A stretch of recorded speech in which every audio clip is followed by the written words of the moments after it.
Hola, ¿qué tal? El día de hoy veremos endocarditis infecciosa.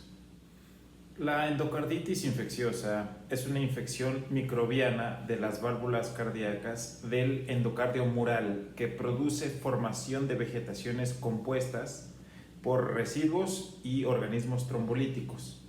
A menudo estos son asociados a destrucción de los tejidos cardíacos subyacentes. Aunque los hongos y otras clases de microorganismos son potencialmente causantes, la mayoría de las infecciones son bacterianas. El diagnóstico, la identificación del agente causal y el tratamiento eficaz temprano son importantes para limitar la morbimortalidad en la endocarditis infecciosa. Tradicionalmente, la endocarditis se ha diferenciado en términos clínicos en formas agudas y subagudas. Esta subdivisión se relaciona con la gravedad y la evolución de la enfermedad, determinadas en buena parte por la virulencia del microorganismo infectante y la eventual presencia de patología cardíaca subyacente. La endocarditis infecciosa aguda suele ser causada por infección de una válvula cardíaca que estaba previamente normal por efecto de un organismo altamente virulento, por ejemplo Staphylococcus aureus, que genera con rapidez lesiones necrosantes y destructivas. Estas infecciones son a menudo difíciles de curar solamente con antibiótico y en general requieren cirugía. Incluso con algún tratamiento apropiado, la muerte puede sobrevenir en un plazo de días o semanas. Por el contrario, la endocarditis infecciosa subaguda se caracteriza por ser producida por organismos menos virulentos, por ejemplo Streptococcus viridans, causante de infecciones graduales de las válvulas deformadas con menor destrucción global. En estos casos, la enfermedad se prolonga durante semanas o meses y la curación se consigue solo con antibióticos. Hablando sobre la patogenia, aunque los organismos muy virulentos pueden infectar válvulas normales, distintas anomalías cardíacas y vasculares incrementan el riesgo de desarrollo de endocarditis. La cardiopatía reumática con cicatrización valvular ha sido históricamente el principal trastorno predisponente. A medida que la frecuencia de la cardiopatía reumática ha disminuido, ha ido siendo reemplazada por el prolapso de la válvula mitral, la estenosis valvular cálcica degenerativa, la válvula aórtica bicúspide, calcificada o no, las válvulas artificiales, es decir, protésicas, y las anomalías congénitas que estén reparadas o no. Los organismos causales difieren entre los principales grupos de alto riesgo. La endocarditis de válvulas nativas pero previamente lesionadas o en cualquier caso anómalas es causada habitualmente en el 50-60% de los casos por Streptococcus viridans, componente normal de la flora de la cavidad oral. Por el contrario, los organismos de Streptococcus aureus más virulentos y que se encuentran normalmente en la piel pueden infectar válvulas sanas o deformadas y son responsables entre el 20 y el 30% del total de todos estos casos. Se debe mencionar el hecho de que el Streptococcus aureus es el principal agente causal de consumidores de drogas por vía intravenosa. Otros microorganismos implicados son los enterococos y los integrantes del grupo llamado HACCP, los cuales son Haemophilus, Actinobacillus, Cardiobacterium, Eikenella y Kingella, todos ellos comensales de la cavidad oral. La endocarditis de válvulas protésicas es causada mayoritariamente por estafilococos coagulasa negativos, por ejemplo el epidermidis, u otros causantes de endocarditis como bacilos gram negativos y hongos. En aproximadamente el 10% de los casos de endocarditis no se aísla ningún organismo de la sangre. Esto se llama endocarditis con cultivo negativo.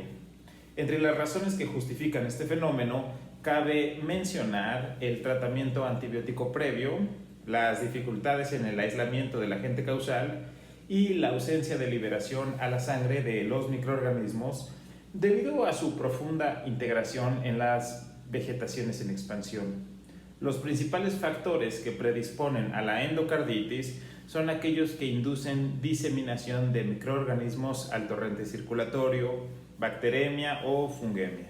La fuente puede ser una infección patente en otra localización, una intervención dental, quirúrgica, una aguja contaminada compartida por adictos a drogas por vía intravenosa o discontinuidades aparentemente intrascendentes de las barreras epiteliales del intestino, la cavidad oral o la piel. En pacientes con anomalías valvulares o bacteremia conocida, el riesgo de endocarditis se reduce mediante profilaxis antibiótica. Hablando sobre la morfología, las vegetaciones en las válvulas cardíacas son el marcador distintivo clásico de endocarditis infecciosa.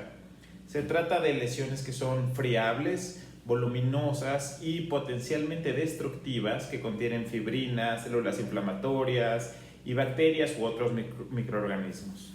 Las válvulas aórtica y mitral van a ser las más frecuentemente infectadas, aunque en ocasiones también se ven implicadas las válvulas del corazón derecho, en particular en consumidores de drogas. Las vegetaciones son aisladas o múltiples y afectan a veces a más de una válvula. En algunas ocasiones erosionan el miocardio subyacente, produciendo un absceso llamado absceso anular y tiene tendencia a la embolización, debido a que los fragmentos embólicos a menudo contienen microorganismos virulentos. Los abscesos se desarrollan donde estos se alojan, originando secuelas tales como infartos sépticos o aneurismas micóticos. Las vegetaciones propias de la endocarditis subaguda se asocian a menor destrucción valvular, y esto es interesante, que las de la endocarditis aguda, aunque la distinción puede ser un poco sutil. Resulta que microscópicamente es característico que las vegetaciones de la endocarditis subaguda presenten tejido de granulación en su base. Esto es indicativo de cicatrización. Con el tiempo se pueden desarrollar fibrosis, calcificación e infiltrado inflamatorio crónico. Algunas de las características clínicas. La endocarditis aguda tiene un inicio tempestuoso con rápido desarrollo de fiebre, escalofríos, debilidad y astenia. Aunque la fiebre es el signo más habitual de la endocarditis, a veces es leve o se encuentra ausente, en particular en personas de edad avanzadas, en cuyo caso las únicas manifestaciones serán fatiga inespecífica, pérdida de peso y síntomas gripales. Aproximadamente en el 90% de los pacientes con una endocarditis infecciosa izquierda se van a detectar soplos a la auscultación, ya sea por un nuevo defecto valvular o por una anomalía preexistente. Los denominados criterios de Duque modificados facilitan la evaluación de las personas con sospecha de endocarditis infecciosa, tomando en consideración factores predisponentes, hallazgos físicos, resultados de hemocultivos, hallazgos ecocardiográficos y alguna información analítica. Estos son algunos de los criterios diagnósticos de la endocarditis infecciosa. 1. Criterios patológicos. Microorganismos identificados por cultivo o estudio histológico en una vegetación, un émbolo de esta o un absceso intracardíaco. O confirmación histológica de endocarditis activa en vegetación o absceso intracardíaco. Sobre los criterios clínicos vamos a tener mayores y menores. Dentro de los mayores tendremos hemocultivo positivo de un organismo característico o persistentemente positivo de un organismo inusual. Identificación ecográfica de una masa o absceso relacionados con una válvula o un implante o separación parcial de una válvula artificial. Y dentro de los criterios menores tendremos lesión cardíaca predisponente o consumo de drogas por vía intravenosa, fiebre, lesiones vasculares como petequias arteriales, hemorragias subunguales lineales o no, émbolos, infartos sépticos, aneurisma micótico, hemorragia intracraneal, etc. Fenómenos inmunológicos como glomerulonefritis, nódulos de Osler, manchas de Roth o factor reumatoide. Evidencia microscópica, por ejemplo, de cultivo positivo de un organismo inusual. Y finalmente, hallazgos ecocardiográficos compatibles con endocarditis. En general, las complicaciones de la endocarditis se inician con las primeras semanas desde el comienzo de las manifestaciones e incluyen depósito de compléjeno antígeno-anticuerpo glomerular, causante de la glomerulonefritis. El diagnóstico precoz y el tratamiento eficaz han eliminado casi por completo algunas de las manifestaciones antes habituales de la endocarditis infecciosa de larga duración, como microtromboémbolos manifestados por hemorragias subunguales, lineales o no, lesiones eritematosas o hemorrágicas no sensibles a la palpación en palmas de las manos y plantas de los pies, llamadas lesiones de Janeway, y nódulos subcutáneos en las yemas de los dedos, llamadas nódulos de Osler, o hemorragias retinianas en los ojos, también llamadas manchas de Roth. Por último, me gustaría agregar la endocarditis por lupus eritematoso sistémico, conocida como enfermedad de Leishman-Sachs. En algunos casos de lupus eritematoso sistémico se observa ocasionalmente una valvulitis mitral y tricuspidia con pequeñas vegetaciones estériles, la llamada endocarditis de Leishman-Sachs. Gracias al uso de corticosteroides, la incidencia de esta complicación se ha reducido sustancialmente.